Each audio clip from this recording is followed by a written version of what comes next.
რიუნოს კი აკუტაგავა, მაგიის სასწაულები. შემოდგომის წვიმიანი საღამო იყო. რიქშამ კარგა ხანს მატარა ომბორის გარეუბნის ოქრობოქრო ქუჩებში. ბოლოს ბამბუკის ჭალაში ჩადგმულ პატარა ევროპულ სახლთან გააჩერა ორთვალა და ხელები მიწაზე დაუშვა. ვიწრო სადარბაზოში შევედი. სადარბაზო ოდესღაც ნაცრისფრად ყოფილა შეღებილი. ახლა კი საღებავი აქეთ ცლოდა და აქა-იქ ძონძებივით ეკიდა. კედელზე ფაიფურის ახალი დაფა შევნიშნა და დაფაზე იაპონურად ეწერა ინდოელი მათირამ მისრა.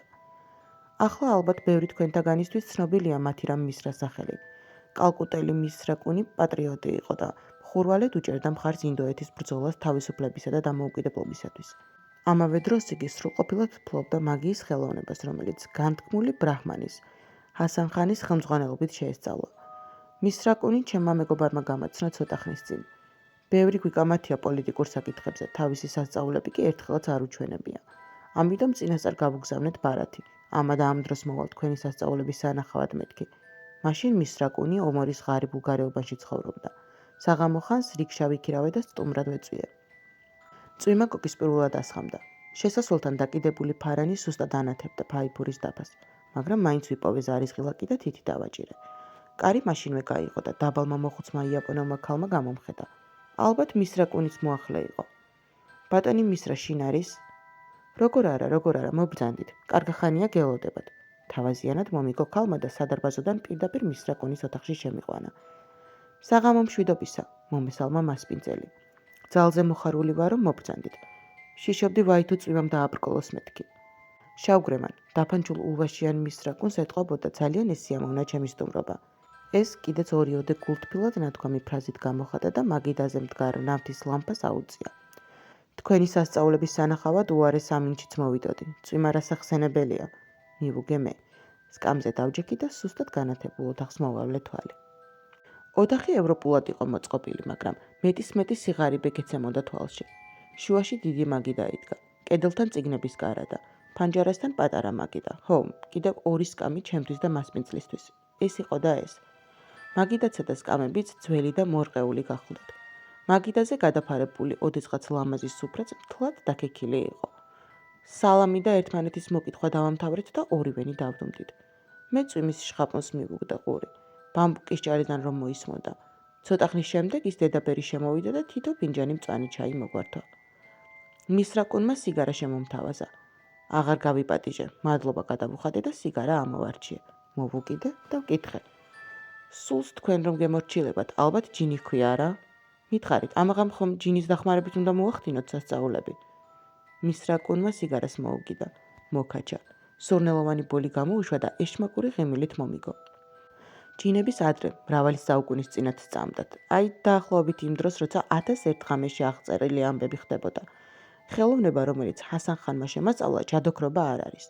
თუ მოინდომებთ, თქვენც შეგიძლიათ დაეუფლოთ. ეს ჰიპნოზია, მხოლოდ ჰიპნოზი. მეცნიერების უკანასკნელი სიტყვა. აი უყურეთ, საკმარისია ხელით ასეთი რამ გააკეთოთ. მისრაკუნმა ორჯერ თუ სამჯერ რაღაც სამკუთხედის მსგავსი შემოხაზა ჰაერში. შემდეგ ხელი დაბლა და უშვა და სუფრის არშიაზე ამოქსავილი ყვავილი მოკლიჯა. გავვოცდი. სკამიანად მივიწია ახლოს და დაკურებით დავუწყე თვალიერება ყვავილს. არა, ნამდვილად ყვავილი იყო. სუფრაზე ამოქსავილი ყვავილი გაცოცხლებულიყო. მისრაკუნმა დამაყნოსმინა. მუშკის თაუბრუ დამხვევის სურნელება ვიგრძენი. გაოცების შეძახილი აღმომხდა. მისრაკუნი კვლავ იღმებოდა. მერე ხელი გაუშვა ყვავილს და იგი კვლავ ჩაექსოვა სუფრას. მკვდრად ჩაექსოვა. ახლა ვეღარ მოწყვეტდი და ვერც შეაქანებდი. აბა, რა სიტყვით? დაუჯერებელია არა? ახლა კი აი ამ ლამპას შეხედეთ. მისრაკუნმა ოდნავ გასწია გვერდზე ლამპა. იმავე წამს რაღაც უცნაური ძალის გავლენით ლამპა ჩიკორივით დაბზრიალდა. პირველად შევშინდი კიდეც, ცეცხლი არ გაჩნდეს მეთქი, მაგრამ მისრაკუნს რომ შევხედე, ცოტათი დაუმშვიდდი. იგი მშვიდად წრუპავდა ჩაის და კვლავ იღიმებოდა. ლამპა კი სულ უფრო და უფრო სწრაფად ტრიალებდა. ჭეშმარიტად საოცარი სანახაობა იყო. თალფაქიდან მონაბერი ნიავის სახეზე მელამუნებოდა. ალი კი ერთხელაც არ შეხეულა. ბოლოს ისეთი სისწრაფით დაიწყო ტრიალი, თითქოს გაჩერებულაო. წამიც და მივხვდი, რომ მართლა გაჩერებული იყო და არც არასოდეს დატრიალებულა. გაგიკვირდათ? ეს ხომ სულ უბრალო რამ არის, მხოლოდ ბავშვებს თუ მოატყუებ ამით. თუ გნებავთ კიდევ გიჩვენებთ რაიმეს. მისრაკუნი მიბრუნდა და წიგნების კარადას მიაჩერდა. შემდეგ ხელი ისე გაიშვირა, მისკენ თითქოს ვიღაცას უხმობსო. წიგნები შეინძრნენ. სათითაოდ დატოვეს კარი და მაგიდაზე დალაგდნენ. კარადიდან გამოვიდნენ თუ არა, ყდებს ფრთებივით შლიდნენ და ხამურასავით უხმოდ მოფრინავდნენ ჩვენსკენ. მოულოდნელობისაგან გავშეშდი. სიგარა კბილებში შემრჩა. წიგნები კი ჰაერში ფარფატებდნენ. ლამპას უვლიდნენ, ირგვლივ და მერე მწყობრად ლაგდებოდნენ ჩემწინ. მალე კარადა დაიცალა, მაგიდაზე კი მთელი პირამიდა აღიმართა. ცოტა ხნის შემდეგ წიგნები კვლავ სათითაოდ დაუბრუნდნენ კარადას და ძველებურად დაეწყდნენ ერთი მეორის გვერდით. ოღონდ ერთი შეყომდა. მერე თხელი ყდები გაშალა. ჰაერში აფრინდა, რამდენჯერმე შემოუარა მაგიდას და უცებ ფურცლების შრიალით ჩამოვარდა კალათში. სათაურს დავხედე. ახალგამოსული ფრანგული რომანი იყო, ამ ერთი კვირის წინ რომ ვათხოვე მისრაკუნს. ნება მიბოძეთ დაგიბრუნოთ, დიდი მადლობელი ვარ. ხიმილით მითხრა მას მიწელმა. ამასობაში ყველა წიგნს მოესწრო გადაფრენა კარადაში. მე თითქმის გამოვერკვიე ძილბურანიდან, მაგრამ ხმის ამოღება ვერ შევძელი. მერე მისრაკუნის ნათქვამი გამახსენდა. თუ მოინდომებთ, თქვენ შეგიძლიათ დაეუფლოთ. დიახ, თქვენი ხელოვნების ქება ადრეც გამეგონა, მაგრამ თვალით ნანახმა ყოველგვარ ზღვარს გადააჭარბა. წეღან რომ ბრძანეთ, თქვენ შეგიძლიათ ამის შესწავლა. ალბათ იხუმრეთ, არა? არა, გარწმუნებთ, არ მიხუმრია. ყველას შეუძლია მაგიის შესწავლა.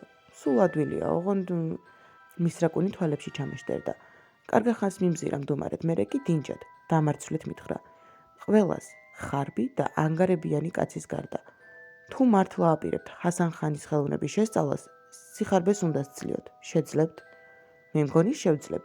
მივუგე, მაგრამ იმავე წამს ეჭვმა გამიელვა გონებაში და დავსწინე. შევძლებ თუ თქვენც დამეხმარებით. მისრაკუნს სახეზე შევხედე და მივხვდი, რომ თვითონაც ეჭვობდა, მაგრამ ეტყობა იფიქრა. ყოყმანი უზრდელობაში ჩამომერთმევაო და სულ გრძელად დამეთანხმა. კეთილი, გასწავლით. ეს ძნელი საქმე არ არის, მაგრამ უცებ ვერ აითვისებთ. დრო უნდა. ამაღამ ჩემთან გაათევთ ღამეს. უღრმეს მადლობას მოგახსენებთ. აღარ ვიცოდი, როგორ გამომეხატა სიხარული, მაგრამ მისრაკუნმა აღარ დამამთავრებინა. დინჯად წამოდგა სკამიდან და მოახლეს გასცახა. ბები, სტუმარი ჩვენთან რჩება ამაღამ, ლოგინი გაუშალეთ. გული სიხარულს ვეღარ იტევდა. სიგარა კვლავ ხელში მეჭირა და ფერფლის დაბერტყვაც ვერ მომეფიქრებინა, რადგან მისრაკუნს მივჩერებოდი თვალმოუშორებლად. იგი ალერსიანად მიმზერდა და ოდნავ შესამჩნევად იღიმებოდა. მთელი თვე გავიდა, რაც მისრაკუნს მივებარე მოწაფედ. ერთხელ მე და ჩემი მეგობრები ერთ-ერთ კლუბში ვისყედით აკუზგუზებულ ბუხარს და მშვიდად ვსაუბრობდით. გადაუღებლად წვიმდა, მაგრამ ახლა ომორის ბამბუკის ჭალაში კი არა, ტოკიოს შუაგულში, გინძას ქუჩაზე ვიყავი და ამიტომ ავტომანქანებისა და ეტლების სახურავზე მორთქრიალი წვიმის წვეთები ადრინდელივით აღარ მასევდიანებდა. ოთახიც უფრო ხალისიანი ჩანდა. ელექტრონის შუქით იყო გაჩახჩახებული. ტყავის დიდი სავარძლები იდგა. პარკეტი სარკესავით გაეპრიალებინათ. სულ არ ჰგავდა მისრაკუნის ჩაჟამებულ ბინას, სადაც თითქოს და ყოველ წამს შეიძლება და მოჩვენება გამოგცხადებოდა. სიგარებს ვეწეოდით და დოღზე და ნადირობაზე ვმოსაიფობდით. ერთ-ერთმა მეგობარმა სიგარის ნამწვავი ბუხარში შეაგდო. მერე ჩემკენ მობრუნდა და მკითხა. თქვენზე ამბობენ მაგიას სწავლობსო. იქნებ გეჩვენებინათ თქვენი ხელოვნება. გიჩვენებთ თუ კი ამის სურვილი გაქვთ. ამაყად მივუგე და ისე მოვავლე თვალი ყოველს, თითქოს ჯადოქართულ ხუცესზე ვყოფილიყავი. მაშინ გვიჩვენეთ რაიმე, რაც თქვენ გინდათ, ოღონდ ჩვეულებრივი საცირკო ნომერი არ იყოს. რაიმე სასწაული მოახდინეთ. სასწაულის ნახვა ყველამ მოისურვა. სავარძლები ახლოს მოსწიეს და წრეში მომაქციეს. მე ნელა წამოვდექი სავარძლიდან. ყურადღებით მიცქირეთ, ამ ხელოვნებას თვალთმაქცობა და ეშმაკობა არ სჭირდება. ეს ვთქვი, სახელოები ავიკაბიცები და ბუხართან მივედი. ორივე მუჭი ნაკვეთშყლებით ავივსე. ეს ჩემთვის სულ უბრალო რამ იყო, მაგრამ ჩემი მეგობრები დაფრთხნენ და უკან დაიხიეს, არ დავიწვათო. მე კი ერთხანს კვლავ აუღელებლად ვიდექი და ხელის გულებზე ალმოდებული ნაკვეთშყლები მელაგა. მერე მოვიქნიე და პარკეტზე მოვფანტე და უცებ წვიმის წვეთების ხმას ლითონის წკრიალი შეერია. ნაკვეთშყლები ოქროს ბულებად მოეფინა იატაკს. მეგობრები გაოგდნენ. თავის სიზმარში ეგონათ, ტაშის დაკვრაც ვერ მოახერხეს. აი, ესეც თქვენი სასწაული, სულ უბრალო სასწაული. ჩავილაპარაკე და გამარჯვებული ღიმილით ჩავეშვი სავარძელში. ნუ თუ მართლა ოქროს ბულებია? კითხა 5-10 წუთის შემდეგ გაოცებისგან გაოგნებულმა ერთ-ერთმა ამხანაგმა. ნამდვილად, თუ არა გჯერათ, გასინჯეთ, ხელში აიღეთ. რას ამბობთ? ვის აქვს დასაწვავი ხელები? ბოლოს ერთმა მოიკრიბა გამბედაობა. ფრთხილად აიღო იატაკიდან ოქროს ბული. კარგად შეათვალიერა და შესძახა. ნამდვილი ყოფილა, ბაჯაღლო ოქროა. არ მოვუტყუები ვართ. ეი, ოფიციანტო, ცოცხი და აქანდაზი მოიტანე და ეს ოქროები ახვეტე. ოფიციანტმა ბრძანება შეასრულა. ოქროები ახვეთა და მაგიდაზე დაახვავა. ჩემი მეგობრები ირგვლივ შემოერტყნენ მაგიდას და ალაპარაკდნენ. ხოხ, აქ 200,000 იენი მაინც იქნება. რას ამბობ მეტი, კიდევ კარგი მკვიდრი მაგიდაა, თორემ ჩაიმტრეოდა. მართლაც და სარფიანი ხელოვნება გისწავლიათ. ერთ წამში ნაკვეთშლები ოქროს ფულებად აქციეთ. ასე თუ მიყევით, სულ ერთ კვირაში არქიმილიონერი გახდებით. ივასაკისა და მიცუის ჩამოიტოვებთ უკან. ახტაცებული მეგობრები ერთმანეთს არ აცდიდნენ ლაპარაკს. მე კი სავარძლის საზურგეს მივყოდნობოდი, სიგარას ვაბოლებდი და ვდუმდი. ამ ბოლოს შენიშვნაზე კი ვუპასუხე. არა, ერთხელაც რომ მოვიგო რაიმე ჩემი ხელოვნებით, სასწავლო მოქმედების ზუნარს დავკარგავ. ეს ფულებიც თუ გული მოიჯერეთ ცქერით უკან, ბუხარში უნდა შევყარო. ამ სიტყვების გაგონებაზე ყველამ ერთად შემომიდია. რას ამბობ? ეს უზარმაზარი ქონება კვლავ ნაკვეთშლებად უნდა აქციო? ეს ხომ სიბრიყვეა, ამის თანასისულელე ჯერ არ გაგვიგონია. მე კვლავ გავიმეორე, აუცილებლად უკან უნდა შევყარო. მის რაკუნს ასე დავპირდი მეთქი. მაშინ ერთმა ყველაზე ეშმაკო მეგობარმა დამცინავად ჩაიღიმა და მითხრა: თქვენ გინდათ ოქროები ნაკვეთშლებად აქციოთ, ჩვენ კი არა. არც ჩვენ დავთმობთ და არც თქვენ. ამიტომ მოდი, ქაღალდი ვითამაშოთ მაგ ოქროებზე. თუ მოიგეთ, რაც გინდათ ის უყავით.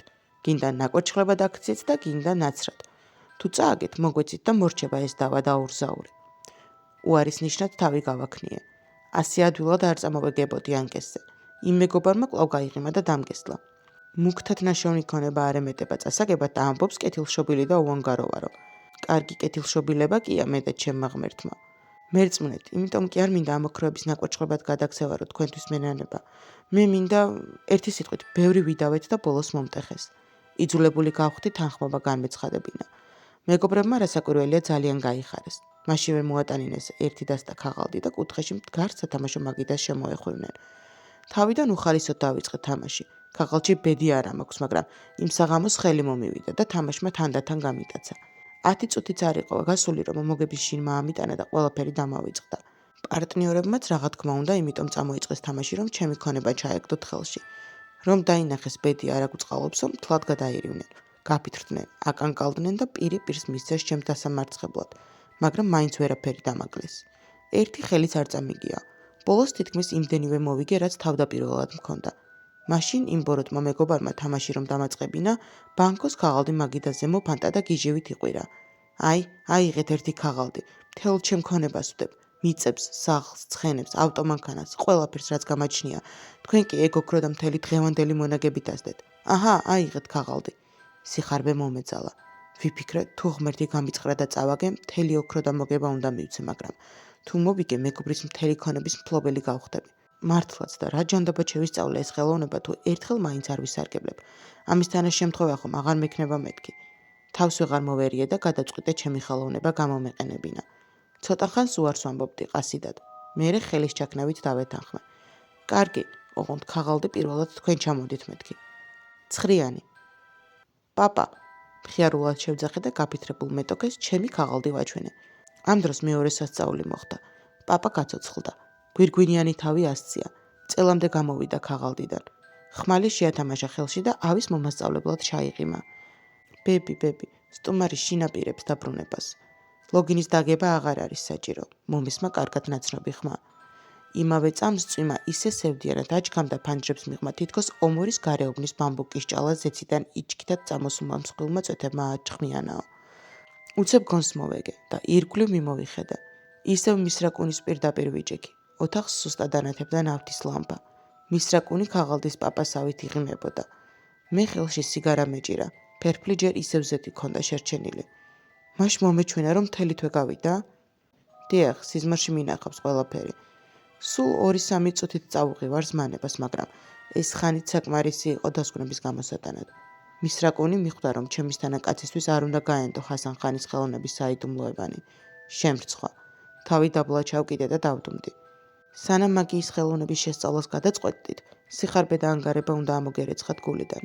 თქვენ კი სულ პატარა ცდუნებასაც ვერ გაუძელით. მორიდებით მისაყვედურა მისრაკუნმა და ორივე იდაყვით დაეყრდნო ყვავილებს შემოქსოვილ სუფრას.